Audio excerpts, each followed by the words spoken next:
بسم الله الرحمن الرحيم والصلاة والسلام على أشرف المرسلين. السلام عليكم. Bonjour tout le monde. Aujourd'hui, on va voir ensemble série d'exercices في le module théorie de signal, chapitre analyse fréquentielle des signaux analogiques. On va commencer par l'exercice numéro 1. Ça concerne la décomposition en série de Fourier d'un signal pair, la puissance moyenne et le spectre unilatéral. On passe l'énoncé de l'exercice, soit le signal périodique x de t de période de pi représenté par la figure suivante.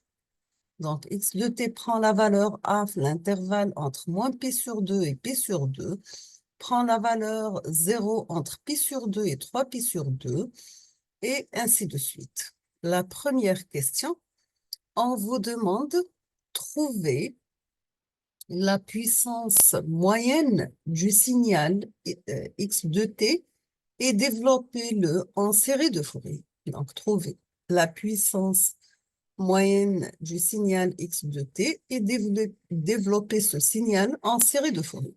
Sachant toujours que la décomposition en série de Fourier est utilisée pour les signaux qui sont périodiques. Et la transformée de Fourier, ça concerne les signaux non périodiques. La deuxième question, on vous demande de représenter les spectres d'amplitude et de phase unilatéraux. Représenter les spectres d'amplitude et de phase unilatéraux. On passe l'exercice numéro 2. Dans cet exercice, toujours, c'est la décomposition en série de Fourier d'un signal impair, la puissance moyenne et le spectre d'amplitude bilatérale. Vous avez un signal périodique de période principale, x de t de pi, donc c'est un signal x de t périodique de période t égale à 2pi, qui est égal à sur pi multiplié par t, sachant que t est compris entre moins pi et plus pi. Donc, toujours ce traitement de signal, soit on vous donne l'expression mathématique et on vous demande la représentation graphique, ou bien on vous donne la représentation graphique et on vous demande l'équation mathématique. Donc, la première question, bien sûr, c'est un signal sous forme de droite triangulaire. On vous demande de représenter graphiquement ce signal et trouver sa puissance moyenne totale. Représenter graphiquement ce signal et trouver sa puissance moyenne totale. Deuxième question, on vous demande de développer x de t en série de Fourier. Développer x de t en série de Fourier et tracer son spectre d'amplitude bilatérale. D'accord? Toujours la décomposition en série de Fourier. On passe l'exercice numéro 3, ça concerne la représentation spectrale dans les trois formes. Donc, les trois formes, c'est vous avez la forme trigonométrique sous la forme avec des coefficients an et bn, la forme cosinus et la forme complexe. Dans cet exercice, vous avez aussi les spectres unilatéraux et puissance moyenne.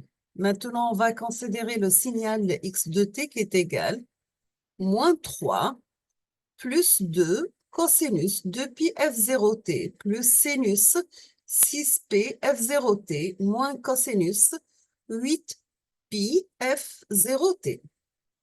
La première question, on vous demande d'écrire x de t dans les formes cosinus et complexes. Écrivez x de t dans les formes cosinus et complexes. La deuxième question, on vous demande de tracer ces spectres d'amplitude et de phase unilatéraux. Tracer les spectres d'amplitude et de phase unilatéraux.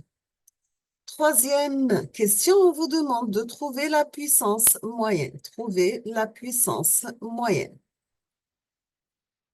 On passe l'exercice numéro 4. Donc, vous avez dans cet exercice, ça concerne la transformée de Fourier directe. On vous demande de calculer la transformée de Fourier de chacun des signaux suivants. Nous avons x de t qui est égal à exponentielle moins 3t par l'échelon u de t. Donc, c'est un signal causal défini à partir de 0 plus l'infini. Deuxième signal, c'est x de t égale exponentielle g oméga 0t par exponentielle moins 3t par l'échelon u de t. Toujours, c'est un signal causal.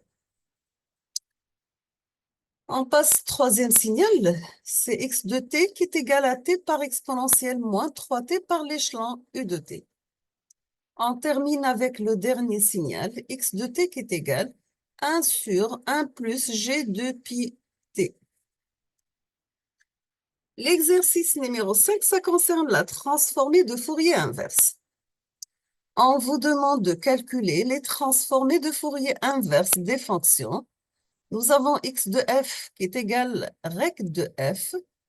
Deuxième signal A pour transformer de Fourier x de f égale exponentielle f par l'échelon u de moins f. Troisième signal, c'est x de f égale exponentielle moins la valeur absolue de f. On termine avec une dernière fonction. Bien sûr, c'est x de f égale à 1 divisé par 1 plus oméga au carré, sachant que oméga égale 2 pi f.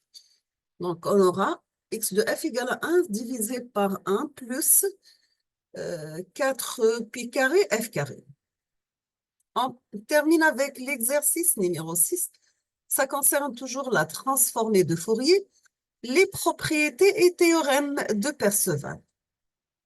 Donc, soit le signal exponentiel décroissant, x de t qui est égal à exponentielle moins alpha t par u de t. Donc, c'est un signal causal défini de 0 à plus l'infini. On vous demande de déterminer sa transformée de Fourier x de f et trouver son énergie. Déterminer la transformée de Fourier x de f et trouver son énergie.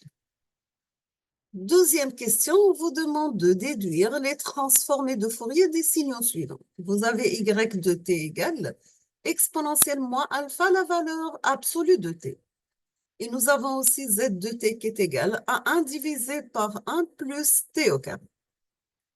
On termine avec la dernière question dans cette série d'exercices. On vous demande de déduire les valeurs des intégrales.